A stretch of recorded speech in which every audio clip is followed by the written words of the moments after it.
polele mission na bino yango yo bozelaki vraiment toluki vraiment maître ya judo oyo ya ko se présenter na kombo na ye boyeba ye mingi kolobela ezate. Maître, bonsoir.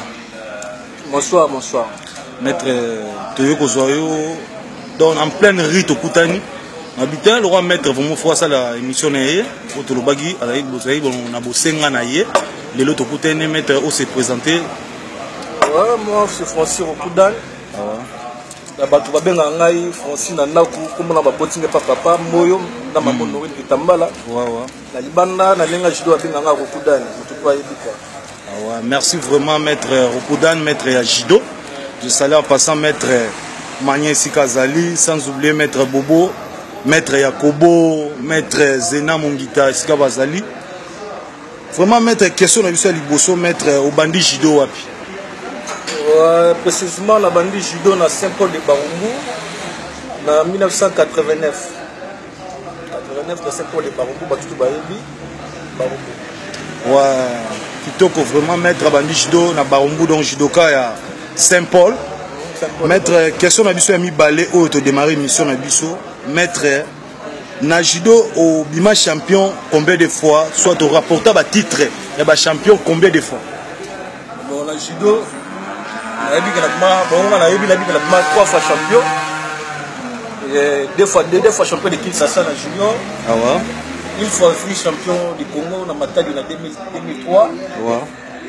Et puis une fois vice-champion de Kinshasa en senior.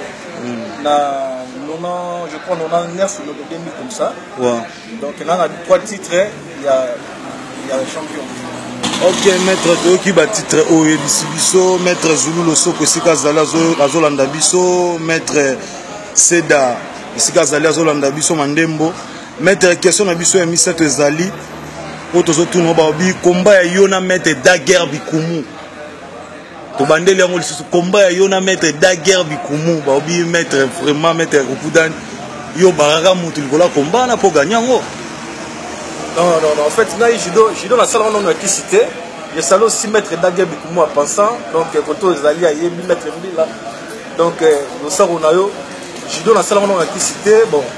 Les agis plutôt travail bon maître Mbila déjà a commencé là-bas c'est vrai on a ça sur le judo militaire a commencé trop dans la police donc peut-être cause à la PM par rapport à moi on a gagné là qui parce que n'a dit que azaki tout le monde a une force et puis c'est vrai on a une moto makasi donc moi au moto on a une parce que à l'époque c'est vrai on a à tous les il faut quoi donc maître dans l'époque on est au ligoté quand même au ligoté au saramete ah bon au yé au kutana au kudan football na ebisio donc mutukutu a gagné les cas zalati ah bon merci vraiment maître na question na biso le susto tout na yo maître balobi maître Francis Rokoudan maître balobi onde mazareza trop balobi obwakela maître Zamba Mbasu obwakela maître Makalangi Mbasu maître pourquoi boye hein maître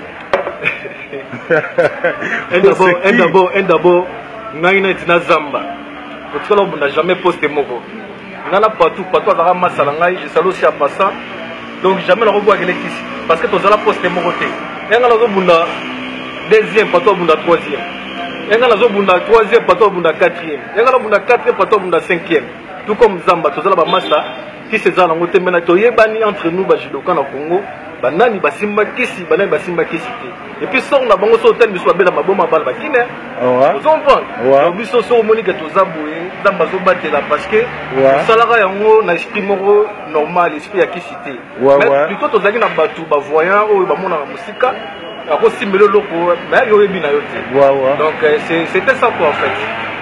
Kitoko vraiment maître Kitoko ya trop question na biso lisusu ezali maître tozo tuna yo est-ce que maître yebisa biso nanu et comment ni na souvenir oyo ya passe na mutema oyo betama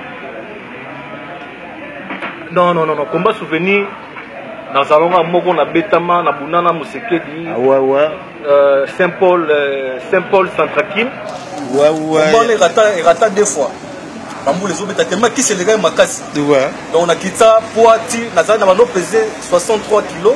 Ouais. Qui ça poitrine à 62 kilos pour la bunda deuxième combat. Parce que ton gars serré classement bon. Mousseke da bêta ou ma bé. Non, gagner la coca, a bêta ngai, si on a une ça c'est verse. Ouais. Ils ont coca bon. Nati a gagné bon, il y a ça moukousé na la moulai, le bika bunda. Moroteka na mutalikolo. Ouais ouais. Bika ndenge za moi pas. Maître Mousseke dit. Ouais, si Kazali Mbote. Si Kazali Mbote na ye, Mousseke daïbi baga wana donc baga ouais marquant ngai, ouais ça langa pas si ti lelo yango wana. Ah bon. On a vu na ngai. Ouais ouais. Vous combat à quartier, Zoza, Toyota Club Moko, la Kibomwana, et puis. Donc c'était vraiment ça quoi. Kitoko vraiment. La TV, à gagner la TV na iPhone. Kitoko ya trop, Kitoko ya trop. Maître Nabiso ya judo, Maître Rokudan. Les autres qui est invité Nabiso vraiment une émission. Maître Masolo c'est belé, photo solo là Maître Rokudan. Maître faut expliquer Biso. Maître Lisolo moto za nango ya na place azali na pese no mbote. Maître ya judo, Ronaldo ya judo, esika azali na Londres. Maître Nabiso ya judo, Ronaldo esika azali, Blaise Bekwa. Maître nalanda ki tolanda ke mission moko boye ya maître basala ke mission moko bo maître Bobo na polele toujours. Maître Giga. Maître Blaise Bekwa a brillé pendant 5 ans au Yalobaki. Alors, biso to ebiton Maître Blaise Bekwa so brillé so bête danger. Maître Kobi kolobela moi lisolo wana.